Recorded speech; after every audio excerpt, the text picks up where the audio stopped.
I want to talk about like when I started, going to school and stuff. A lot of people put me down. You know what I mean? Like people tease each other. I mean, people come up and say, "Hey, you're fat, you're fat, you're fat, you're fat, you're fat, you're fat, you're fat." You like, lose some weight, and you go home and you look at yourself in the mirror and go, "I'm fat," right? And so many people tease each other. Oh, you're too short, you're too tall, you look whatever. Different hair and all that. It doesn't matter. See, the thing is, when you're in school, when you're growing up in life, it actually sort of matters to people how you look. And then it matters to you because it matters to others. Why? Why does it matter how you look? Because if they don't like you, then who will? If they don't accept you, then who will?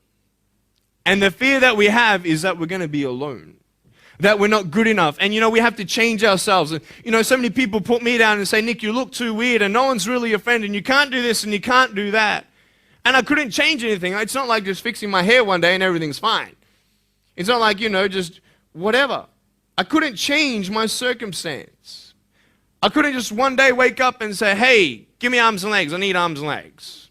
You know what I mean? Like, I went to a bodybuilder, and said, "Can you make me some arms and legs?" No joking. Bodybuilder, you get it? Right? So this is the thing. I go up to people, "Can you give me a hand?" Just joking. But it was so hard because people put me down. And I started believing that I was not good enough. I started believing that I was a failure. That I'd never ever be somebody who people would like or people would accept. And it was so hard, man. I thought to myself, I can't go on the soccer field like everybody else, and I can't ride my bike, and I can't skateboard, and all these sort of things. And I started getting depressed. I thought, what kind of purpose do I have to live? I mean, are you just here to live to die? I mean, is there not a purpose for me? Is there not a purpose in life? And I had questions and no answers. And I asked my mum and dad, "Why did this happen?" I asked doctors, "Why did this happen?" And they don't know. There are some things in life that are out of your control that you can't change and you got to live with. The choice that we have, though, is either to give up or keep on going. I want to ask you, what are you going to believe? Are you going to believe in yourself? Are you going to believe everybody else's judgment on you? Are you going to believe people when they say that you're a failure? Well, no one really likes you, no one really cares about you. And it's not really to say that, hey, you need someone to come up and say, "Hey, really, I like you, I care about you." No, it's not that, but it's the fact that people put you down. People don't even look you in the eye. People ask you how you are, and you say fine, but you're not fine, and they'll never know that. I tell you, life is interesting. Life's a journey. See this phone here? Let's say that I want to go to the phone, right? And I start from over here. Now, to get to the phone, it's not like I'm going to start meditating and going hum, right, and float across the air, right? It's not going to work. It's not like I'm going to go hum and woo, it's not going to work. So I have to take one step at a time, one step at a time, one step at a time. You can only take one step at a time. I don't care how big your step is, it's only one step at a time. You can't do 2 steps in one. You understand? So it's like one step at a time. And you take steps in this direction, you take steps in that direction, and sort of get lost along the way, and sometimes you fall down. Now, to illustrate my point, I'm going to jump off the table, do a back twist, and land on the floor. Okay? Is that cool? Are you ready? Oh, there's a clock there? Okay, can you move the clock for a second, please? Beautiful, beautiful. All right. You ready? So, are you guys ready? Just let me know when you're ready.